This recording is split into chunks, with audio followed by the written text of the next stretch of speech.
여러분 안녕하십니까? 오늘은 국내 이자율에 관련돼서 말씀드려보고 싶습니다. 국내 이자율 저는 내려야 된다고 생각합니다. 저는 정부가 이자율을 내려야 한다, 올려야 된다 이런 얘기보다는 사실은 정부가 내릴 것이다 예측을 하고 있는 겁니다. 그러니까 제가 정책을 이렇게 해야 된다, 저렇게 해야 된다, 또는 이렇게 돼야 된다, 저렇게 돼야 된다 이런 얘기를 하는 게 아니라 제 생각에는 이런저런 이유로 어떻게 될 것 같다 하는 얘기를 하는 건데요. 제 생각에 국내 이자율에 관련돼서는 결국은 국내 이자율은 당국의 정책 의지에 많이 달려 있거든요. 미국 같은 경우에는 정책 금리를 움직여도 시장 금리가 달리 움직이고 이런 경우가 많이 있다고 하지만 그래도 정책 금리가 전체적인 시장 금리에 절대적인 영향을 미치잖아요. 우리 같은 경우에는 더 하거든요. 정책 금리가 바로 시장 금리고 시장 금리가 정책 금리에서 결정이 되기 때문에 사실 우리나라의 이자율은 당국의 의지에 달려있다 이렇게 봐야 되는데 제 생각에 우리 정책 당국 이자율을 내리게 될 것이다. 그것도 상당히 빠른 속도로 내리게 될 것이다. 그게 제 생각입니다. 여러분들 이거 한번 보시죠. 당국이 경기 침체 방관에 관련돼서 여력이 없다고 저는 생각합니다. 우선 글로벌 이자율을 보면은요. 글로벌 이자율 인상 사이클은 종료됐다고 봐야겠죠. 결국 미국은 내년 상반기부터 인하를 할 걸로 봐지고 유럽이나 서방 선진국은 미국보다 더 빠르고 더 큰 폭일 수도 있습니다. 왜 그러냐면 미나 다른 서방 선진국들이 미국보다 더 약하거든요. 그리고 중국은 이미 인하를 했고 그리고 일본은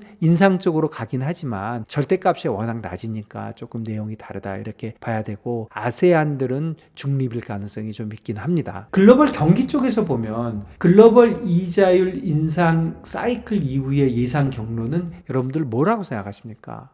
넥스트는 저는 크레딧 악화나 크레딧 위기라고 생각합니다. 지금 글로벌 이자율을 내린다고는 하지만 상당히 천천히 내리고 있기 때문에 그리고 레벨 자체가 미국 이자율이 %면 상당히 높은 거거든요. 그래서 이자율 높여놓은 것들이 결국 크레딧 쪽에서 문제가 생길 것이다. 저는 그렇게 생각하거든요. 그렇다고 보면은 미국은 완만한 골드락스 기대하고 있잖아요. 그러니까 미국이 제일 괜찮을 것 같은 거예요. 왜 그러냐면 미국은 역시 기술력이 있고 세계적인 기업을 많이 갖고 있잖아요. 그리고 그동안 사실은 페드가 선제적으로 정책 대응을 어느 정도 잘 해왔다고 봐지거든요. 결국 글로벌 경기 중에 미국이 제일 나을 것 같고 그 다음에 유럽은 상대적으로 미국보다는 약해 보이고 일본은 인상 사이클을 이제야 시작하고 있고 그리고 중국은 미국과 그동안 마찰로 큰 타격을 받지 않습니까? 그래서 글로벌 경기가 이런 식으로 흘러갈 것 같습니다. 그렇다고 보면 국내 경기는 어떤 건가요? 국내 경기를 좀 나눠서 보면 우리 기업은 어떤가요? 기업은 전체적으로 약하죠. 반도체, 자동차 수출 상당한 시간이 걸릴 걸로 지금 봐지고요. 그리고 대기업들은 좀 회복 가능성이 있지만 우리나라 대기업이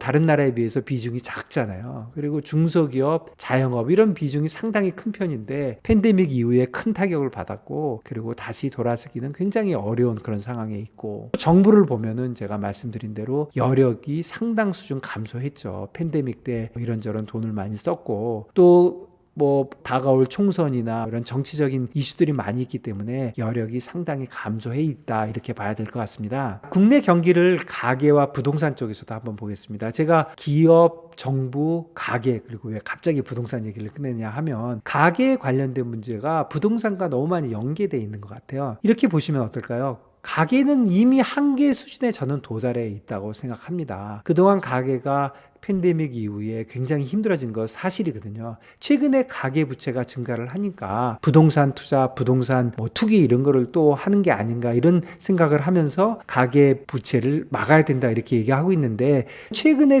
가계 부채의 증가가 상당히 생존의 문제라고 생각합니다. 쉽게 얘기하면 돈이 없어서 빌리는 거죠. 사실은 가계 대출 늘어나는 게 대부분 부동산 담보 대출로 늘어나니까 이거는 부동산과 관련이 있다 이렇게 생각할 수 있는데 사실 꼭 그렇다고 생각하지 않습니다. 왜 그러냐면 아직도 우리나라 은행들은 부동산 담보 대출이 제일 싸거든요. 신용대출 같은 게 제대로 안 돼 있고 또 기업에 대한 대출이 제대로 안 돼 있기 때문에 제일 싼 게 부동산 담보대출, 전세대출 이런 거니까 당연히 전세대출이나 부동산 관련된 대출이 늘어나는 것이지 그게 꼭 부동산에 연계되어 있다고 심각하지는 않습니다. 그런데 모든 것이 부동산하고 연계가 되면서 지금 가계부채가 늘어나는 것이 이자율을 내리는데 문제가 된다, 이렇게 분석하는 것은 맞지 않다, 이런 생각이 듭니다. 우리나라 부동산 문제를 한번 보면은 진짜 PF 문제는 심각해 보이고요. 우리가 이렇게까지 심각해진 이유는 우리나라가 주거용과 상업용 부동산을 항상 분리를 해왔기 때문입니다. 주거용은 굉장히 정치적으로 이용이 되고 주거용과 상업용이 분리가 돼 있지 않아야 주거용이 가격이 좀 오르면 주거용으로 많이 짓고, 또 상업용이 가격이 너무 비싸면 상업용을 많이 짓고, 이런 식으로 이렇게 왔다 갔다 해야 되는데, 상업용은 시장에 맡기고 또 상업용은 단기로 돈을 빌리는 쪽으로 가고, 주거용은 정치적으로 움직이다 보니까 상업용과 주거용의 그 부동산 문제가 분리되고, 이런 것들이 항상 문제가 돼 있는 데다가 최근에는 상업용 중에도 큰 빌딩과 일반 상가가 또 분리되는 이슈가 일어나고 있습니다. 큰 빌딩들은 요즘 사실 괜찮거든요. 큰 빌딩들 요즘 공실률이 굉장히 줄었습니다. 그런데 일반 상가는 전혀 그렇지 않거든요. 결국은 쪽에서도 상업용 쪽에서도 양극화가 일어나고 있고, 그리고 주거용 쪽에서의 양극화는 사실 거의 피할 수 없는 그런 상황이지 않습니까? 인구가 줄고 있고, 그리고 기업들이 전부 하이테크 쪽으로 움직이게 되고, 이렇게 되면 사실은 서울로 움직일 수밖에 없는 거거든요. 결국 주거용의 양극화는 피할 수 없고, 상업용에서도 자꾸 양극화를 만들어 그런 쪽으로 정책이 가다 보니까 부동산 문제가 풀리고 있지 않습니다. 그렇지만 부동산 문제를 풀지 않고는 경기 문제를 풀 수 없다, 이렇게 생각합니다. 정책 과정을 한번 보시면은요, 이제까지 외환시장에서 엄청나게 선방을 했습니다. 이자율 차이가 사실 많이 확대됐잖아요. 이자율 차이가 많이 확대됨에도 불구하고 급속한 외화 유출은 사실 없었습니다. 그래서 이렇게 함으로써 국내 이자율을 내릴 수 있는 발판을 사실 마련한 거죠. 이자율 쪽에서 보면 외환시장에서 선방을 했기 때문에 이자율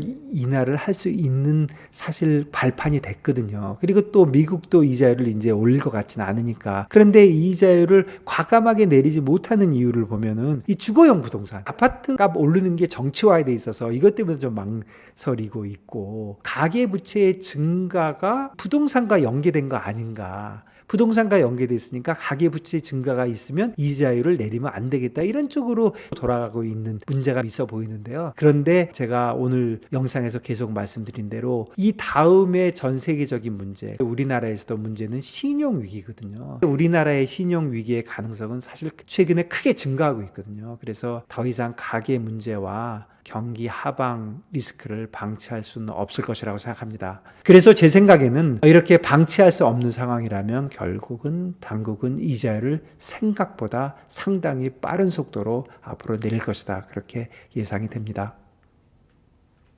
여러분들은 어떻게 생각하시는지요?